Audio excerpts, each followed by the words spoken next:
हमारे विदेश नीति को इवेंट नीति बनाकर रख दिया है। ज़बरदस्ती गले लग लेना, हा हा हु कर लेना, विदेशी एनआरआई अंधभक्तों को इकट्ठा कर भाषण देना, एयरपोर्ट पर जाकर रिसीव करना, हाथ में हाथ डालकर फोटो खिंचवा लेना, अब यही विदेश नीति का मुख्य हिस्सा बन चुका है। और इनकी दोस्त मीडिया जो है वही इन फोटो को लेकर विस्तार पूर्वक चर्चा बताती रहती है। शिक्षा के नाम पे तो हजारों के हजार स्कूल बंद हो रहे, रोजगार के नाम पे 50 साल की सबसे बड़ी बेरोजगारी हो गई, महंगाई के नाम पर तो हम कुर्बानी दे ही रहे हैं, और स्वास्थ्य का तो खैर छोड़ दो, पूरे देश का ही खराब है। नमस्कार, जय हिंद। मैं प्रशांत आनंद स्वागत करता हूं आपका अपने कार्यक्रम प्रशांत आनंद शो में।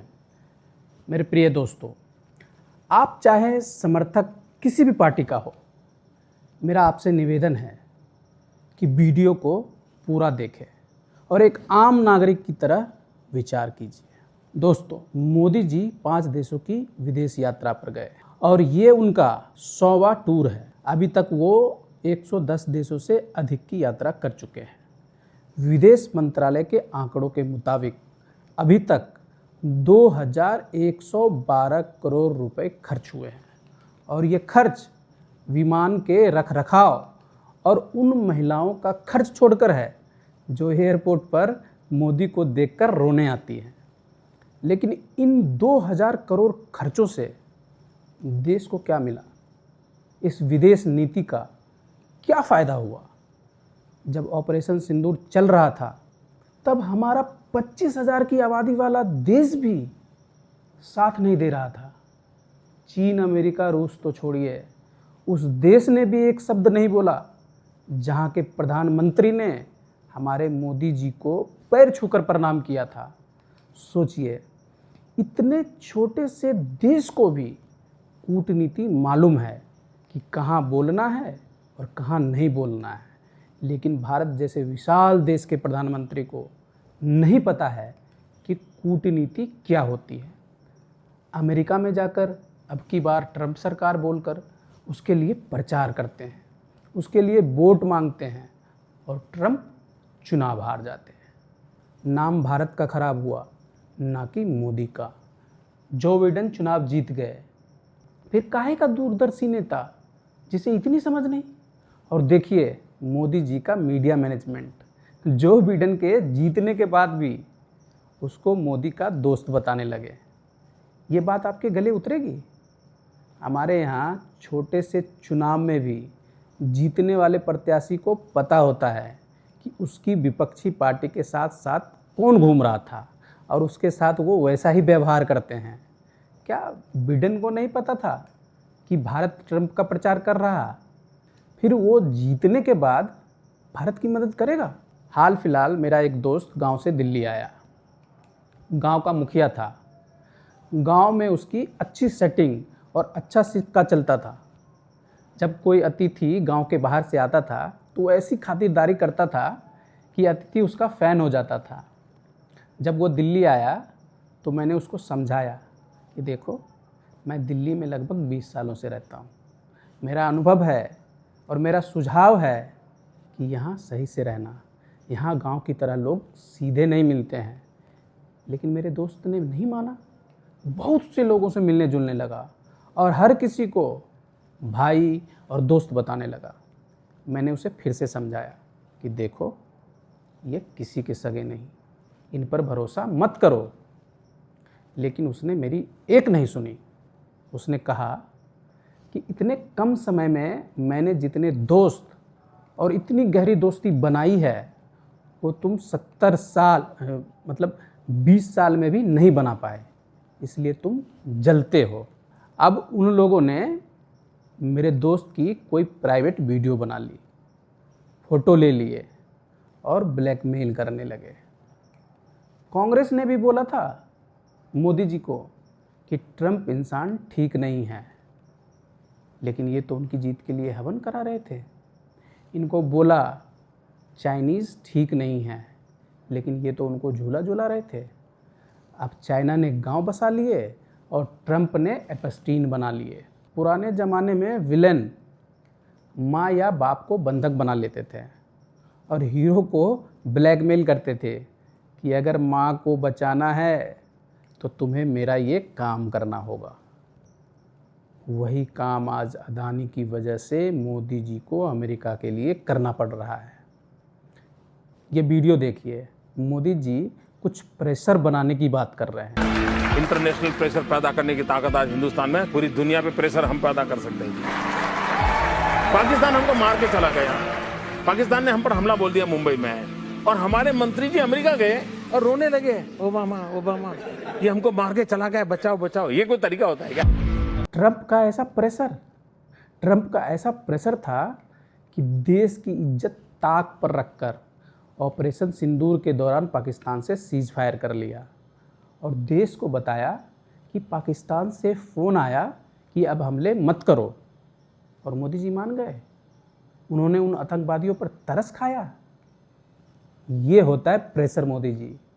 अरे मोदी जी, पहलगाम में हमारी माँ बहनों ने भी उन आतंकवादियों के सामने हाथ जोड़े थे कि मेरे पति को छोड़ दो, लेकिन उनका दिल नहीं पसीजा और उनके सामने ही गोलियों से भून दिया। अरे मोदी जी, उन महिलाओं से, बहन बेटियों से तो पूछ लेते, आपको किसने अधिकार दिया आतंकवादियों को माफ़ करने का? अमेरिका से ऐसा डर ठीक नहीं मोदी जी। आप अमेरिका को जवाब क्यों नहीं देते? जिस तरह आपने इस फेक न्यूज़ का खंडन किया है, उसी स्पीड से जब ट्रंप यह कहता है कि युद्ध मैंने रुकवाया, तो आप खंडन क्यों नहीं करते? दोस्तों, सोचिए, किसी छोटे से गांव का कोई छोटा सा विपक्ष का कार्यकर्ता अगर मोदी को अपशब्द बोल दे तो वो राष्ट्रीय मुद्दा बना देते हैं, रो रो कर वोट मांगते हैं। लेकिन ट्रंप के इतने जलील करने के बाद भी उसको कभी जवाब नहीं देता, उल्टा उसको दोस्त बताता है। जब से मोदी जी आए हैं, हर देश से रिश्ते बद से बदतर हो गए। जो पुराने दोस्त थे वो दुश्मन हो गए। जो कभी सपने में भी भारत की तरफ नहीं देख सकते थे, वो हमें आंख दिखा रहे हैं। मैं आपको मोदी जी के कुछ विदेश यात्रा और उसके त्वरित परिणाम बताता हूँ।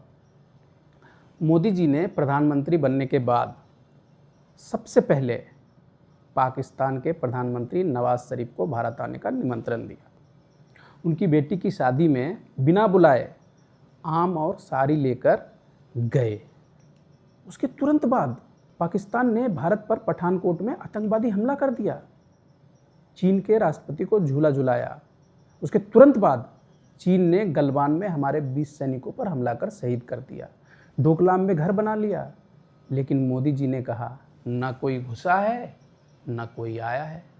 हाउडी मोदी से नमस्ते ट्रंप तक किया, लेकिन ट्रंप ने टैरिफ की मार दी।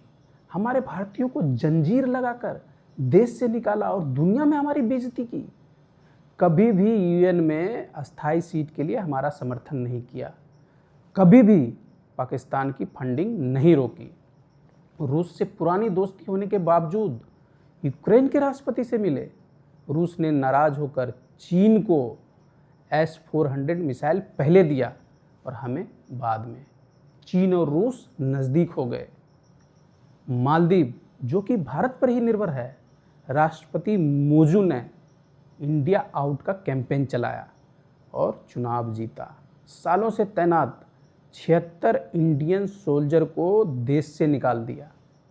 मोदी जी 4 बार नेपाल गए। नेपाल, जो कि बिहार के एक ज़िले के बराबर भी नहीं, उसने नया नक्शा पास किया जिसमें हमारे क्षेत्र लिपुलेख, काला पानी, लिम्पियाधुरा को अपना बताया। कनाडा के प्रधानमंत्री ने निज्जर मर्डर के लिए भारत को जिम्मेदार ठहराया। 41 भारतीय डिप्लोमेट को कनाडा से निकाल दिया। कनाडा में रह रहे 18 लाख भारतीयों को संकट में डाला। दोस्तों, ये तो बस कुछ छोटे छोटे उदाहरण हैं, लेकिन हर देश की यात्रा का लगभग यही परिणाम है।